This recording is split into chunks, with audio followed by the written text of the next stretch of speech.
What we're going to do is I'm going to talk about one of my favorite cities in the whole world, which just happened since July of this year, and it's Toronto, which I discovered with my grandson. And then I'm going to spend about 20 minutes doing that.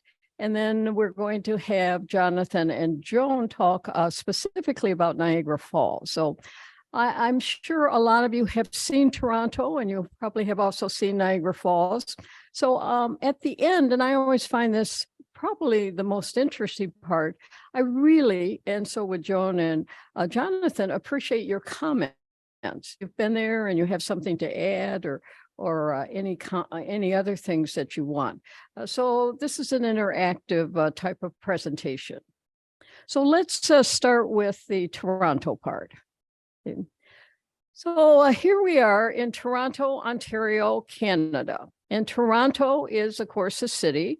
Ontario is the province, and Canada is the country.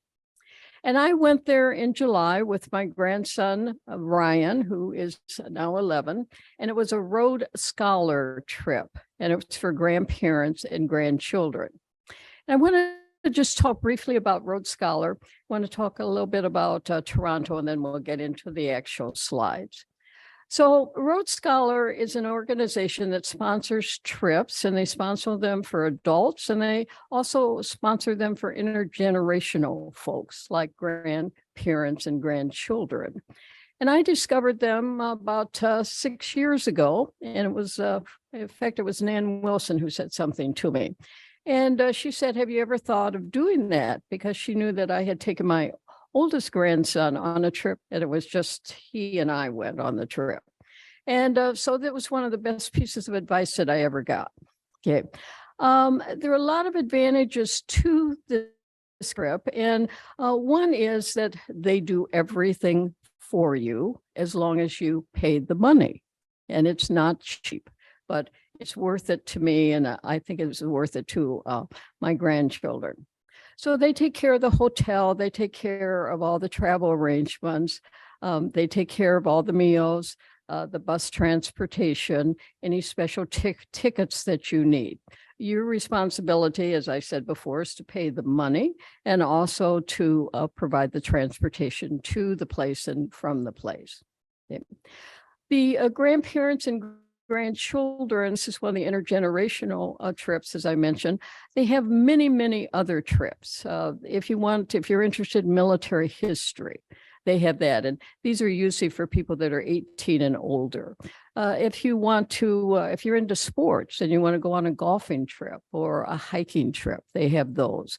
Just an incredible amount. And I have two booklets here, and they spend a fortune on these booklets, print, and these are all the trips that they have coming up. And I have both of them here, but they're inexhaustible.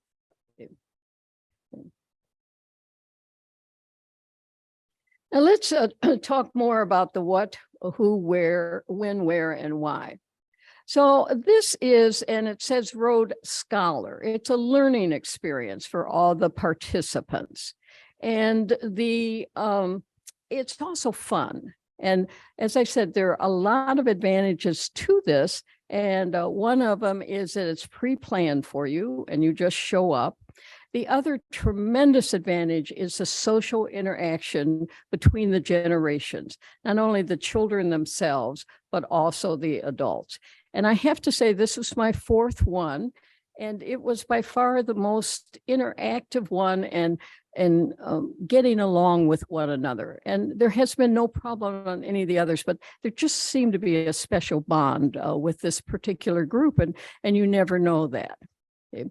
So a child that I took was my youngest grandson, Ryan, and he's 11. Now, usually I do it when they're around 10, but he was the last of the 5, and he was so anxious to go. So, and they pick out what trip they want to go on, and he picked this one. What happened to be, if you were 9 to 15 years old, you could go on it. So I said, okay, Ryan, let's do this a year early. Well, then COVID came, and that upset it. Okay, so his mother told him that that unfortunately had to be postponed, and I was nervous about her doing that.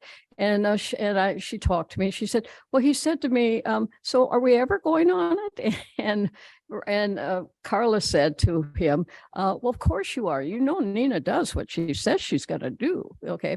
Well, then it was canceled a second time. So we went on that. So at 11 years old, he went on his 10-year-old trip, and he was so excited, as I was, that it was finally coming to pass. We went for a week in July, and you can see you arrive on a Sunday and you leave on Friday. And we flew into Toronto and then returned to Chicago, where Ryan is from. Okay. And the name of it was The Adventures in Toronto and Niagara Falls. So we spent most of the time in Toronto. We spent a day and a half in Niagara Falls. And that was certainly one of the many highlights of this trip, and celebrating his 10th birthday. Now, let's look at this here. The map on the Great Lakes. Toronto is on Lake Ontario, and you can see that. It's right.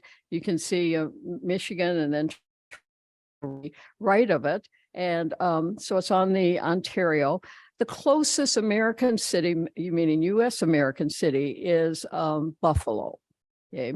And so we flew from Chicago to Toronto, and I, not knowing my geography, before we went, Ryan said, so how many hours is this, Nina? And I said, oh, I'm sure just a few. Well, it's an hour and a half. Okay. And it's actually 500 miles. And so you could drive the car there in, an easy 8 hours. And beautiful, beautiful city. We had no trouble at all flying there nor returning. Now, the Fab Five are on the right-hand side, and those are my 5 grandchildren. And in case you can tell, I'm the one in white here. Okay.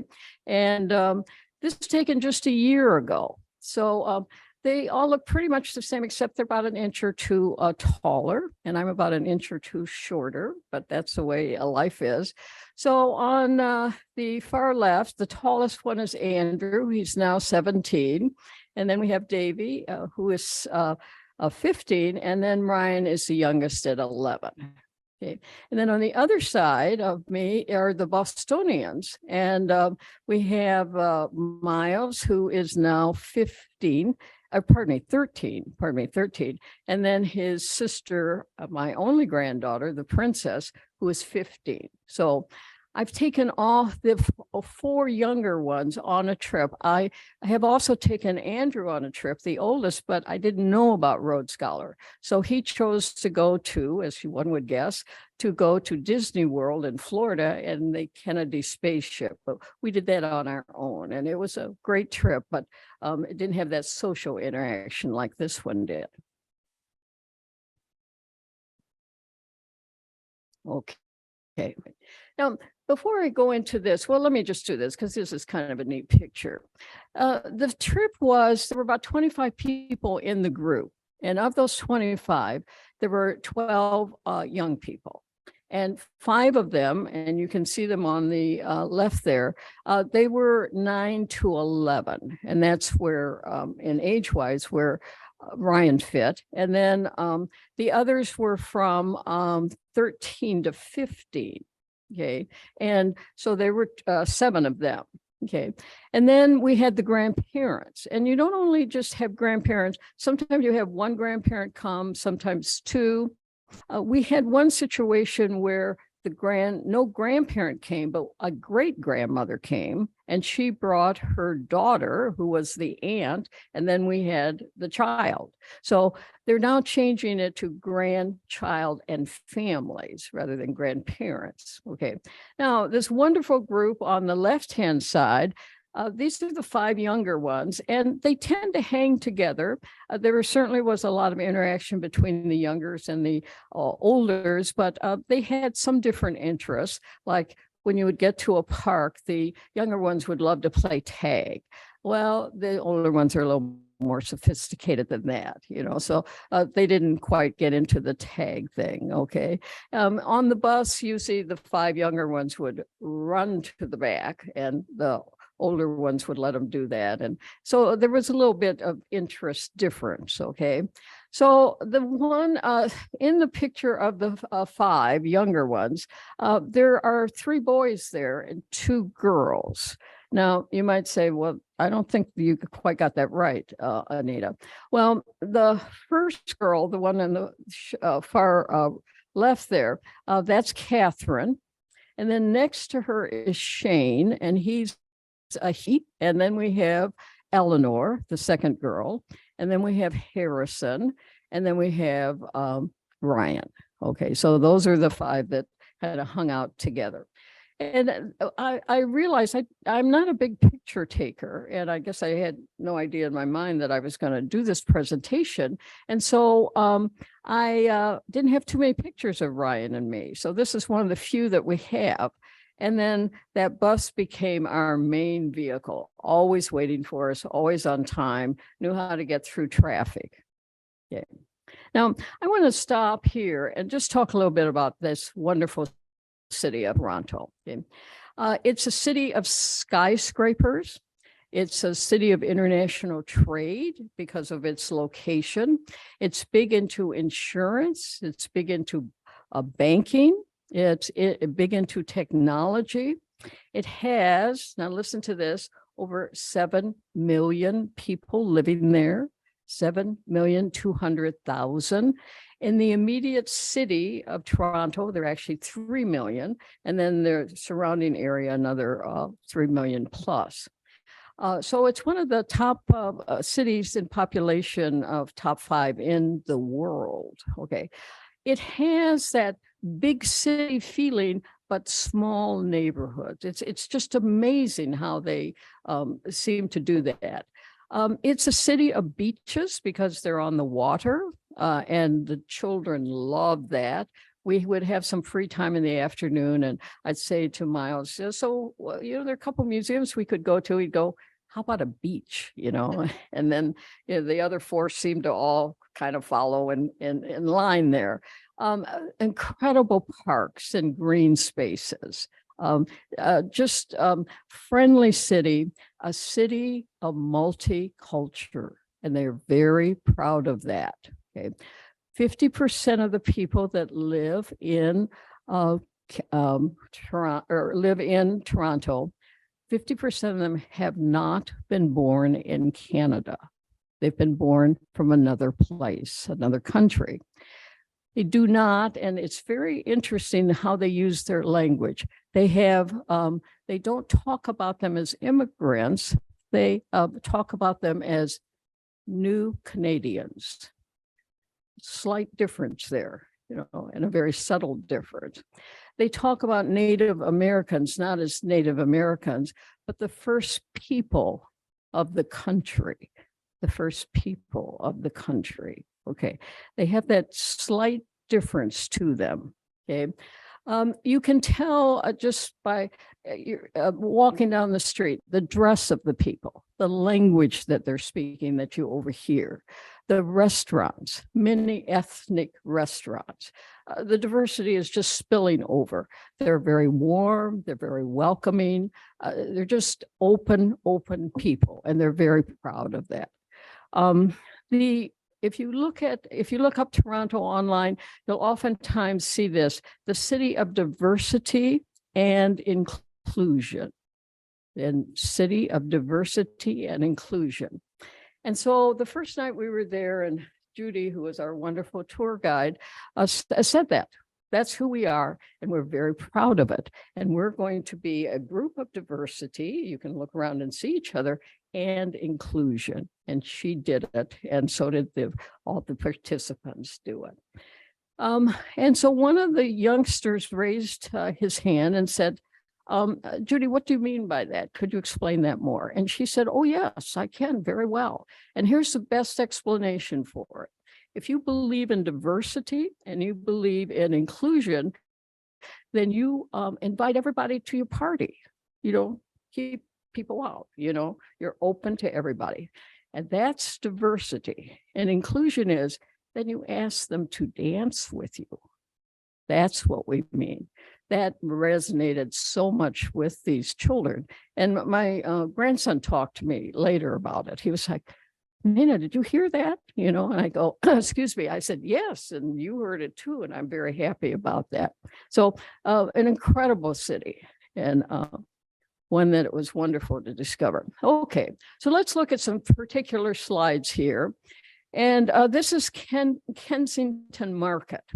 They have very strong ethnic, unique neighborhoods. And it's that smallness in this bigness that you see. And this is one of their famous ones. And this is where we went the first day, Monday morning. And you can see the many colors. And some of those are homes, and some of those are businesses. And they're ethnic groups, they're Canadian groups, all kinds of types of group. The shops are like restaurants. They're like stores, you know, just ordinary places. And a lot of times they call these markets or little neighborhoods. Now, in this neighborhood, which is famous, this Kensington Market, is the Graffiti Alley. And I apologize, I didn't know how to spell graffiti there. There's an R in there that's missing, okay? And this is in this Kensington Market area. And it's 3 square blocks full of this wonderful street art, beautiful colors, different designs. Some of them are abstract, like this is. Some are there people in it. And what Judy had done was get a professor from University of Toronto, which is in downtown Toronto, come and speak to us on this. And he just happens to be a street artist himself, and he's very proud of that. And so you paint, people own these buildings, and you obviously ask if you can paint on them, and they give you permission or don't give you permission. But people come to Toronto just to see these beautiful murals, street painting. The colors are vibrant. The meaning, if you have somebody like we had, Robert explain it to you. And the children were just awestruck by this, you know, and how much it's treasured and preserved and what it means. And then we have this kind of funky car here, and this is in Kensington Market. And this comes out every spring. So every spring they bring it out, and it's always painted different. So they do the detail, and it's a big contest on, you know, and you submit it on how you want to paint this car of spring. Okay. It's oftentimes called the garden car. And the whole purpose is they have long winters, meaning 4 months of bitter cold, and they're anxiously awaiting for spring, and they tow out this car, and they have the hood of the car open, and then they have flowers in there, and then they have the trunk open, and they have flowers in it, and you can go in and out of it. It's not like the sacred object that you're not supposed to see. And then it starts getting cold, and that you see probably first part of December, the car disappears, and then it will reappear in the spring with different brilliant colors on it. But this is a tradition that people go to Kensington to see the car. And the kids loved it, and a lot of them went in it and, you know, had pictures taken.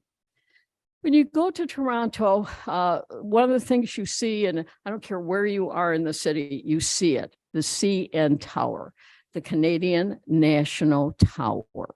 And it's in downtown Toronto. A lot of these places are in downtown. It's very easy to get around because a lot of the museums are there, the famous sites.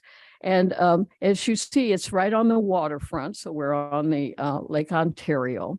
And it is 1,800 feet high. And it has a purpose. It's a communication tower. It was the purpose. But you don't want to just have a communication tower. And this is like their Eiffel Tower or their Wall of China. Everybody goes at it, and you can always find yourself in the city because this is your landmark right here. And you can go up in it to the observation deck, and you can guess we did that. And I tend to be just a tiny bit, and that's probably the understatement of the world, claustrophobic. And I'm like, I don't know if I want to get in that elevator, you know, and go up there. Well, they pride themselves in 58 seconds. They make it to the top. So you're in there, and then you're like, oh, the elevator doors are opening. Okay. And then you walk around it. It's all glass. Beautiful sights, and it's like you can see forever. And we had a wonderful clear day, and that's Ryan there. The only thing that bothers me about Ryan is he doesn't smile.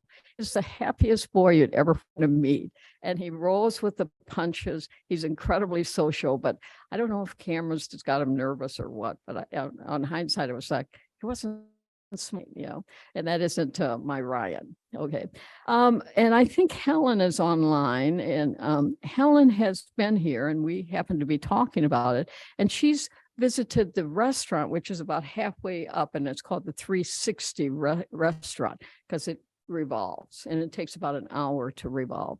And according to Helen, if I remember this conversation right, it's just a marvelous place. Now, with 25 people, we decided we just wouldn't go there. Okay. And so we did not stop there. But this is a must when you go to Toronto. And then again, in the downtown area, and that's where we are, there's Hockey Hall of Fame. They love their Maple Leafs, the hockey team. And that is like our, what is it in Coopertown, our Hall of Fame in Coopertown, New York, or in Canton, Ohio, our football. I would have liked to have gone in there, but we just passed it, but it was nice to see it. I have some nephews that play hockey in this area, and I go to a lot of hockey games, and I really like the sport a lot.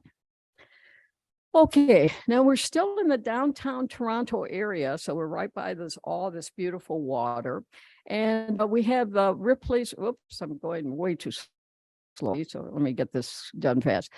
It's worth going to Canada also to see the aquarium. It is marvelous, and it is one of the best, and I've gone to many aquariums. Ryan is on the inside there, and you can't tell that. And one of the things they have is this glass tunnel that you can walk through, and the fish are swimming all around you. And the beauty of them, they're just their movement of their body, the colors, it's just overwhelming. And especially when you're seeing it from all sides of it. Neither Ryan or I wanted to leave there. We spent a morning there with the group. Then we have Rogers Center, which is the baseball where the Blue Jays play. And that's also right downtown. And then we have the wonderful Hyde Park. They have so many green spots and spaces, and they're immaculate. They're well kept. There's playgrounds there. There are hiking trails. There's cycling that you can do. And this is 400 acres. And this is not far from the downtown area, a very famous park. And again, a must see. And there's a zoo there, and it happens to be free, and it's supposed to be one of the best. And I was reading up on it. They have over 5,000 animals there. Now, that's my own picture, the buffalo, why I decided I needed to see a buffalo, but I guess it reminded me of Kansas. And as you walk, you'll see these other little side things. This is the dog park. Animals are very welcome. And that was Ryan sitting there. And those are not real dogs. But they welcome the dogs to come in and play if they want. Whoops. Okay, now we have a little history here, and I'd have to admit the children weren't quite as interested in the history, but we have to throw it in for everybody. So we know the Canadians never fought on the side of the United States in the Revolutionary War or the War of 1812, and this is the Fort York National Historic Site, which we went to. It's the 1812, and Judy, the tour guide, reminded us that we tell it from the Canadian side, so you're probably not going to like it. And they came in second in the war. They didn't win it, but they were just incredibly brave and outstanding fighters. And, and as we would say about our country. And then we have the Black Creek Pioneer Village, which just is a village of what Toronto was like in the 1860s. Okay. And we have all these wonderful international cuisine. And Ryan isn't one who tries a lot of food, but he loved Little Italy. And there I got a smile out of him, as you can see. Okay. But they have Little Italy, Little Portugal, Little Spain, Chinatown, Japantown, Koreatown. It just goes on and on. And, so if you're into trying new foods, it's all there just waiting for you. And then there's some of the famous restaurants that I listed at the bottom there. The Sultan's 10, of course, is from the Middle East. Okay, we're really almost finished here because I'm going way over time. Water everywhere. You're in an area that has beaches, it has waterways. And I wasn't aware of this, but surrounding Toronto are 15 islands, and they're really basically parks. And again, they're beautiful parks that they preserve, playgrounds, soccer courts, park benches, just amazing and always welcome. So one morning we took a ferry, and it takes you all 15 minutes to go across and see the other islands. And we had a picnic lunch that day, and that was, the kids love that, being outside, and these people understood children that age. You let them run around and just have fun and be themselves, and they work that in well. Now you can see the beach on the other one, and so we're over by one of the islands because we're looking at the CN Tower. Okay, again, you can see that everywhere. It's just your mark of where you are. Okay, well, going way over, I decided, and thank goodness, these are other places to see. Okay, these are high on the list, and most of them are self-explanatory. An art gallery, the Rome ROM, that's basically natural history.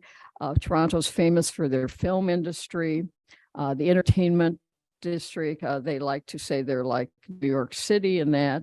I wish I could have gone through this Agawa Khan Museum. It's an Islamic museum and very prominent in the area. Science Center, the Casa Loma is El Caso. St. Lawrence Market is another huge area of shopping as Easton Center. And if you're interested in fishing, you can go down to the Ontario Harbor anytime, set up a time that you can go out in a boat and just look at all the water. You can go fishing, you can go snorkeling. It has it all. Okay. And then we have that last picture is a picture of Niagara Falls leading right into Jonathan and Jones. And this is our last slide. I promise you. This is our way home, the Air Canadian plane heading to Chicago. And again, no trouble, with the COVID, with anything. There were lots of papers that had to be signed because I'm not his parent. And there's always a question never said of kidnapping and medical papers that you had to take. So, and Rhodes Scholar took care of it all. They told me exactly what to do. Had no problem to show the papers. And then home sweet home. Okay. Well, the last thing I want to say is, how did Ryan like the trip? The first night he said to me in the hotel, Nina, this was the best day of my life. I said, oh, I'm so happy, Ryan. The second day he said the same thing. I said, you said that last night. He said, well, I mean, it's the best day of my life. By the fifth day, it's the best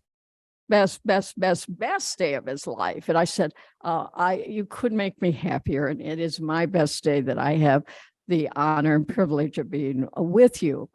When we left the airport, the big international airport, which is very easy to get in and out of, I saw a sign in a gift shop, and it said, thank you for coming to the city of diversity and inclusion. Please come back. I promise to do that, and I hope Ryan goes with me. Thank you.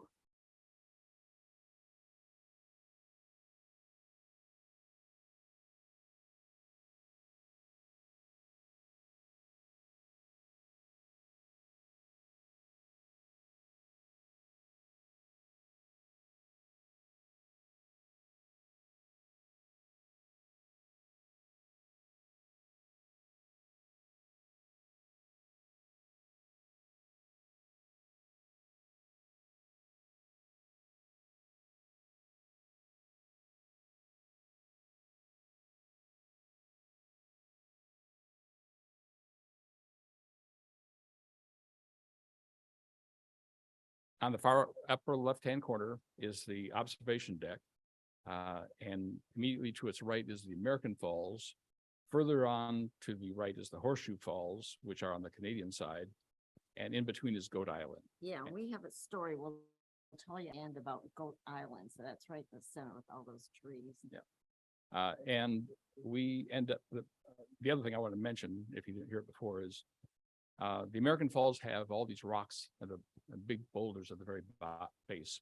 The Canadian Falls, you don't see the rocks, and they're underneath. They're under there, but they're not visible. I'm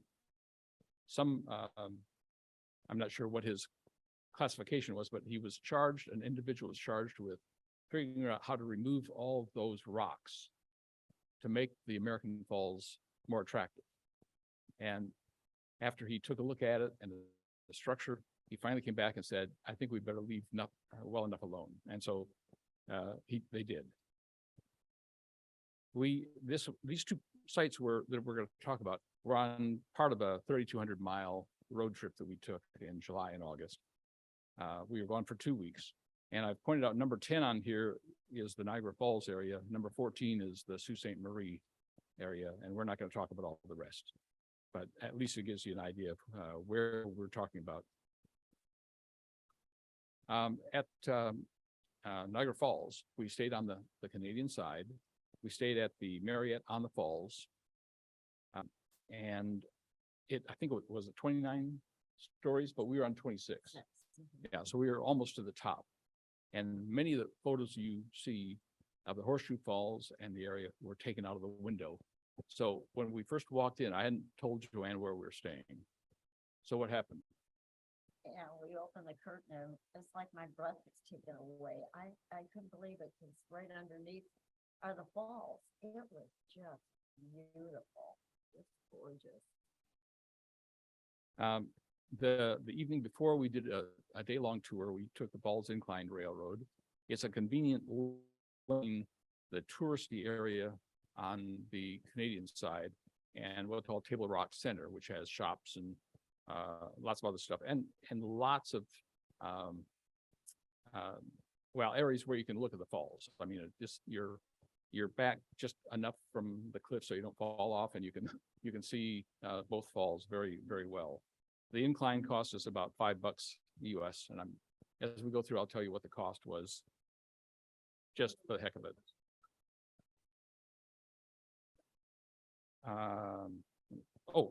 On the second one. Right here. Oh, I have no idea what that is. That's just there. So we want to take you on a short tour of Niagara Falls, and Maid of the Mist is the boat that takes you under the, as close as you can get to the Horseshoe Falls, and you can see all the mist that comes from it. And that's the area in the background here. The seagull decided to photobomb our image here. So before I show you the video, I want to point out several things. First of all is we stay at the gateway on the falls. It's Marriott. It's expensive, but you are a little less sticker shock when you realize they're Canadian dollars, not US dollars. And these prices will vary. And even when I checked this morning, the price fluctuates so much. So we did this Niagara Falls in 1 day deluxe sightseeing tour, and it was $180 US per person. And that price varies too, based on the time of the year. It goes up and it goes down based on the time of year. So we were in the mid-range, I think. Included in that tour are several events. One is the Maid of the Mist tour. It's on the Nikola Tesla electric powered boat. And they explain how they started out being wooden boats. They ended up being, I think they were wood powered, then they were gas powered, then diesel powered, and now they're hydroelectric type powered boats. So they've been through a whole array. The original boats aren't around anymore. They've just simply replaced them. You can actually take that tour starting from either the Canadian or the American side. We started from the Canadian side.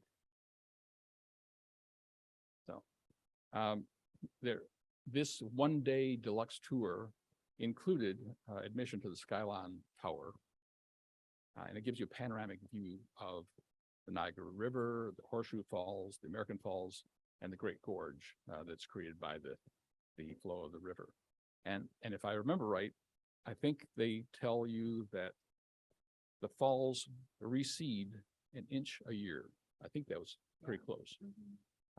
So that if you go next year, you won't see the same falls we saw. It'll be different.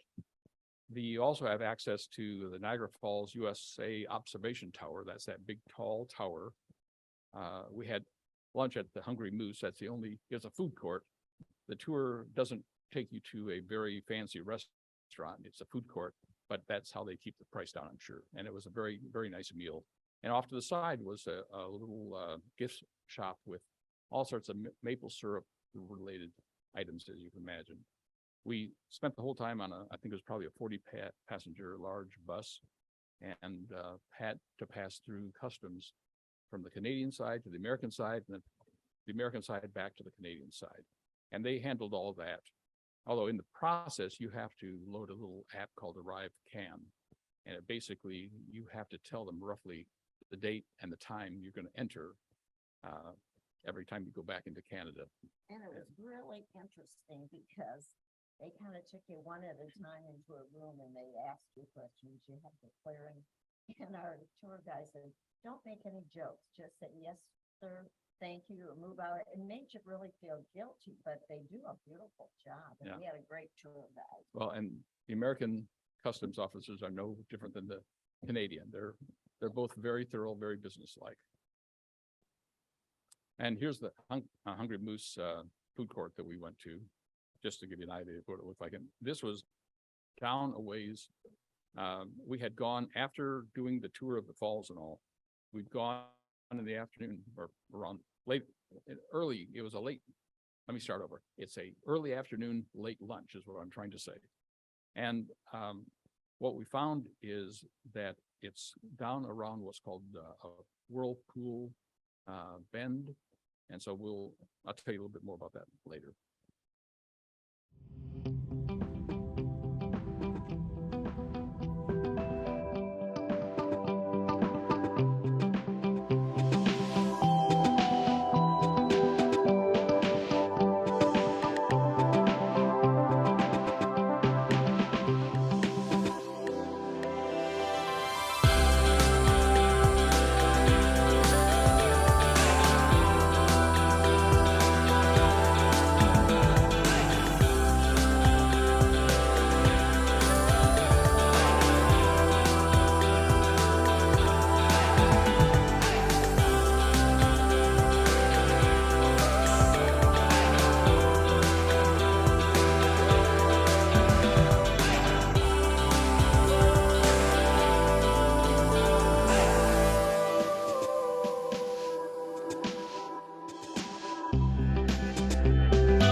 We're going to talk about that hurricane deck that you saw at the very last, a little bit more here. Part of the tour was to go to the Cave of the Winds. Now, the Cave of the Winds used to be an actual cave, but there've been 2 collapses over time. And so since about 1954, you don't go in the cave, you go on the outside of the cave because there is no cave. But they have built these wooden steps and platforms that go up, and my understanding is they literally, I don't know if this is true, but some of what I've read says that they actually take them down each year and put them back up because they wouldn't survive the winter season. And it's quite a long way down. Now, what they do is first they take you down 175 feet in an elevator. Then our guide said, if you don't want to get your shoes wet, you can walk across this concrete pavement up to where the wood deck is. I think the temperature was probably 79 to 80 that day. And so we followed his advice, took our shoes off, and I am what you call a tenderfoot. I was burning the bottoms of my feet on the concrete. And so I ran back and got our shoes, and we wore shoes, and the shoes got wet and they dried out fine. So that's why the question mark, because they do tell you, if you don't want your shoes to get wet, take them off. Everyone was wearing shoes. Yeah. The other tourists must have been at a different time where it wasn't that hot. Yeah. It was dangerously hot. Yeah. Yeah. All the smart people Yeah. were wearing shoes. Yeah. So, Put our shoes on. and it's again, it's part of the 1-day deluxe sightseeing tour. It includes tickets for the Cave of the Winds that are purchased on Goat Island. Our tour guide had made arrangements in advance for the timed entry. He simply went and picked up the tickets for all of us at that time, because otherwise you have to go early in the morning to get the time you want, because they do fill up pretty fast. It's all part of the Niagara Falls State Park, which is in New York. And so it's the American side. They provide you the poncho, but you still get very wet. And the winds on the hurricane deck, I heard that from 68 to 70 miles an hour it can get up to that speed. I put 68 just to be conservative, since I'm a conservative person.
I don't remember numbers, but I wanted to tell you this, that they say that a mind-boggling 681,750 gallons of water go over just the Horseshoe Falls every second.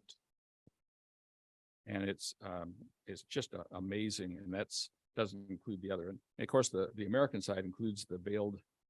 You have the American Falls, and you have this bridal veil sections, which are separated by the observation deck.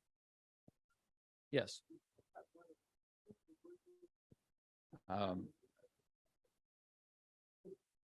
Well, I think it literally is the drainage from all of Canadian North America. I think, and I didn't check on that, and nobody really told us, but I'm assuming.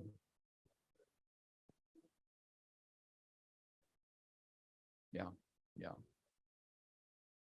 The question was, where does all the water come from? And I think it just comes from snow melt and further north. So, and Joan's got a story to tell you. Yeah, we had a great tour guide. And so everyone's curious about all the stories about the falls and people going over the falls.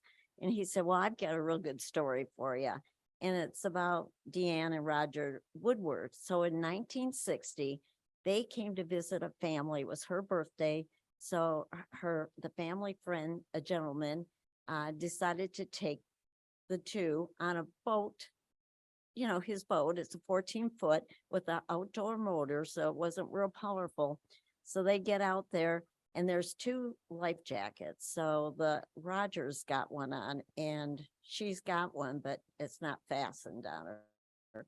So they're enjoying it. And all of a sudden, because he's new to the area, he doesn't realize the power and the speed, you know.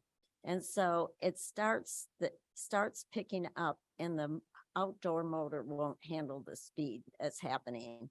So it's getting really like a real torrent. So the boat is tipped over. And so they're all in the water. And Roger at one point is hanging on to the gentleman, the friend, and Deanne is just trying to keep above water and trying to put on her life jacket, which she doesn't. And so Roger is the only one that's on it this time. And they're getting close to the Goat Island. So that was where he saw the trees. And they're separated now. And so there happens to be a police officer that on. So he runs to an edge of Goat Island. There's a railing there and he's reaching down and he's trying to catch Deanne because she's the closest. And he's yelling at her, swim hard, swim hard. And he gets a hold of her thumb, but he can't pull her any further because the torrent, the water is so strong. And there has to be another gentleman that comes and he goes over the railing and grabs her hand and gets her out of the water. And here you've got a 17-year-old girl.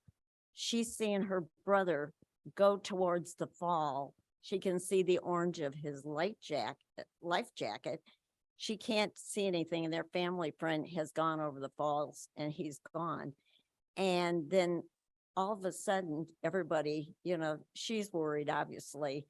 And down below, the Maid of the Mist, there's somebody on that boat that says, oh, it's the captain, I think, sees a little thing in the water. And he's thinking, what is that? And then someone says, it's someone. So it takes them 3 or 4 tries of throwing a rope out, but they get Roger out. He's 7 years old. And they asked him, are you okay? And he said, can I have a glass of water? Just, and it's just a miracle. This happened in 1960. Roger today is 62. He comes back to the falls every so often and does a presentation at the falls and tells his story. And I think that it was a miracle, but the tour guide told us all the different stories of people that were successful, those that weren't. It was really it's worth the money. At first, when you look at how much they charge you think, wow, but it's really worth it because they take care of you wherever you're going and you don't have to worry about anything. And they entertain you every minute, every second. So it was really a wonderful trip. And yeah. Our tour guide was very entertaining. He had a good sense of humor. Yeah. And then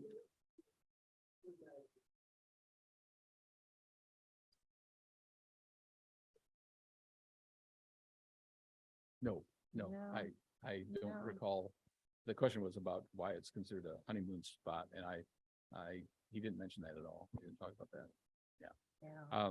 There are a couple of things we did not do. We went down by that food court, and across the just a little bit further was this whirlpool area arrow cable car ride, which goes out over this bend in the Niagara River. And because the way it bends, you get a corkscrew whirlpool there. And you can actually go on and take you to the edge of that, Yeah. and then go back, and hopefully you get out okay. And there's also this cable car that runs over it. So we didn't do either of those. That's maybe for the next trip. I saw several people doing that, and I thought they were getting awful close to that whirlpool. I thought, wow.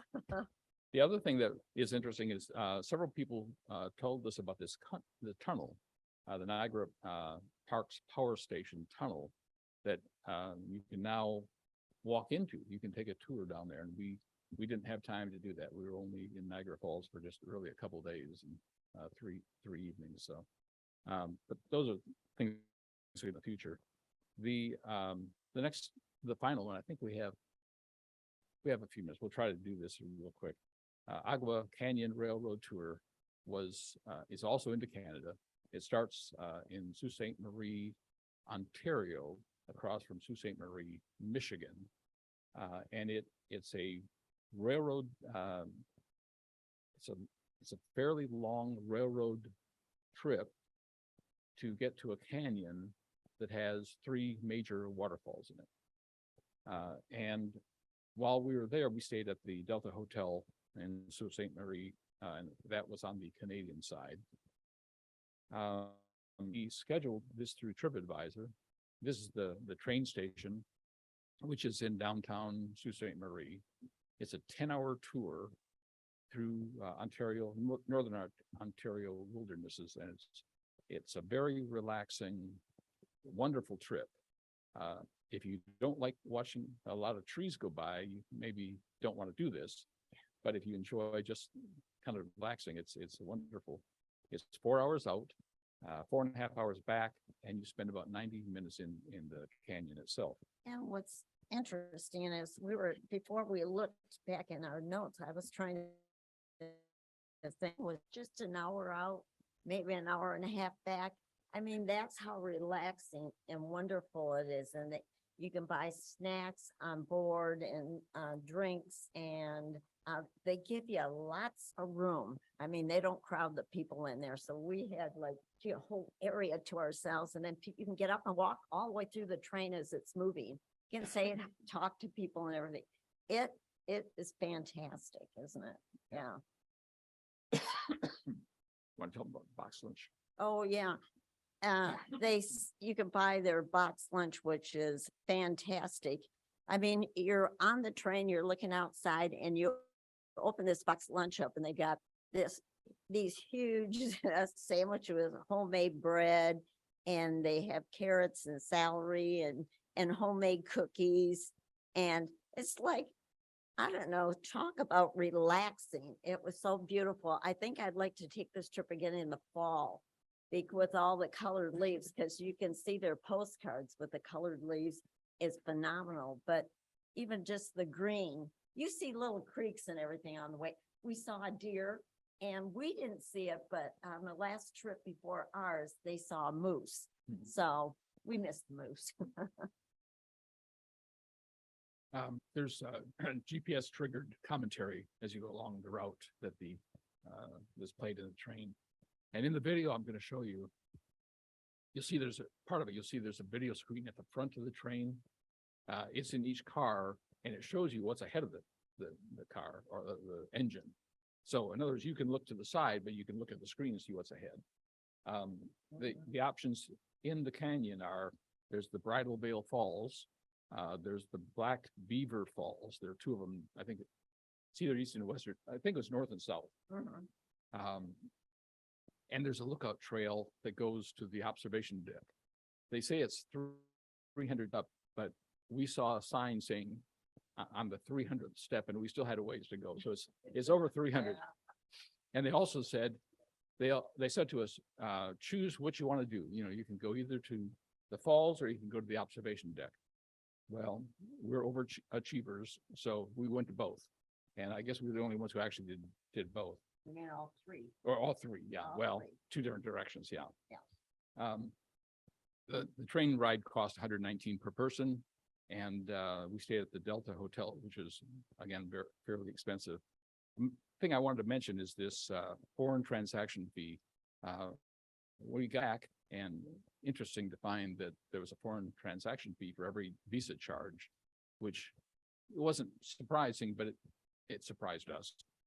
And all of them were really pretty small amounts, under $1, except for the hotels. They were in the $30-31 range, but that's the price you pay to go to Canada, I guess.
So, questions, either online or otherwise? Yes.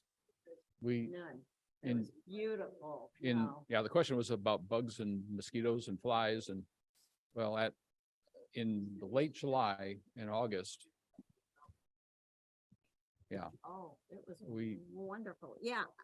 Coming from Michigan, there are certain times during the year, like in Traverse City and places like that, where you have to worry about black flies or mosquitoes and all. Absolutely no, not one fly, no mosquitoes, the whole trip. And we went all the way up to the Upper Peninsula, up to Marquette, and beyond to Copper Harbor, and we hit all those places. we kind of, You have Yeah. to know when you're traveling. yeah, Oh, yeah. yeah, no, we're from, Well, we're we kind of, Michiganders, so. yeah, we kinda telegraphed. know. We sent a message to Michigan, told them when we were coming, and they sent all the insects elsewhere. Yeah, So, yeah, yeah. any other questions? Hey, Jonathan, when you're there at Niagara Falls and going under the water, I hardly saw anybody wearing a cap except for you. They kind of discourage that because your cap gets soaked. Is that the way it works? No, well, Oh, they don't. they really didn't tell you one way or the other. The deal is I had already had some experience with having the hat try to fly off, so I just put it in reverse. But there are a lot, Okay. like you can see our tour guide here. I Yeah. should have mentioned that's our tour Oh, guide. yeah, he was- He wore a cap. Now he didn't go up to the hurricane deck that particular day, but he Right. has done that other times. Okay. Always wear a cap. My head appreciates it. Did you make those reservations way ahead of time, or did you do it that day, or how did you do that? Most of the stuff was made, I'd say within a month prior to our going, although some of the reservations were made actually on the way. Okay. Changed along the way too. So we were changing things up to, well, I guess I wouldn't say along the way. The week before, we made some changes because we finally decided we wanted to go to Niagara Falls and spend less time in the middle of Michigan. There's a long story behind that. Basically, I thought my brother and my sister or both sisters would be available to get together, and ended up just one sister was able to be there. So we spent time with her and her husband, and we didn't spend as much time in the Lansing area as we thought. So we just changed our schedule, added Niagara Falls, and we were a little crazy because we really did an awful lot in 2 weeks, and It didn't seem rushed, though. I don't know why. Maybe we were having too much fun. yeah. Retirement's great. What can I say? It's wonderful. If Yeah. you folks have questions for Anita, also we can grab her up here. Any questions? I don't think so. We're all at 4 minutes over time. That's not too bad. God. Any final questions or comments? Thank Anita? you. Thank you. You again, you guys. Loved it. That was great. Yeah, it was great. Helen, do I hear you? Edith. Yes, you did. Come on, make a comment about Toronto. Oh, we took the train into Toronto, the Via, which ends right in the middle of Toronto, and you just come right up, and there's a beautiful old hotel right there. It's such easy access, and it's about 2 blocks to walk down to that CN Tower. Mm. So Anita was right. We did have dinner at the top of the CN Tower. And as we were there, we watched a storm come across the lake and just surround us. And the wind just started moving the tower. It was so cool. There were some nearly as much fun as we did. But we really enjoyed Toronto. Yes. Hey, Kellen, can I ask you really quick, where did that train come from that you went to Toronto? Well, we got on in Ypsilanti, Michigan. So Okay. I suppose Ann Arbor, someplace like that. I don't really remember to answer your question. Yeah. I was working in Ypsilanti at that point. Gotcha. when we did that. Helen, thank you for your story, and I'm glad you can tell it, that nothing happened more than you just had a lot of fun watching the wind shake you around. It was pretty amazing. Well, I- I think Helen's a pretty good planner and organizer, so I'm sure she actually scheduled her there. You are real confused, Jonathan. I do lots of trips on, Yeah. somebody says you want to go, sure. Mm. Well, I thank you know that so this is, much for- go ahead. Suzanne, I noticed Suzanne's on here. May you? Suzanne, do you have anything to add since you're from Canada? I think she's still muted. Well, okay. I'm Okay. from Montreal, and Montreal's a bit of a rival city with Toronto, but if you have the chance, please also go to Montreal. It's a little bit of Europe, a French-Canadian perspective, but it's equally as beautiful as Toronto. I agree. Yes. Okay, great. Thanks, Suzanne. Well, thank you, folks, and We'll see you next time. Yeah, thank you very much. Thank you. Thank you. Goodbye all.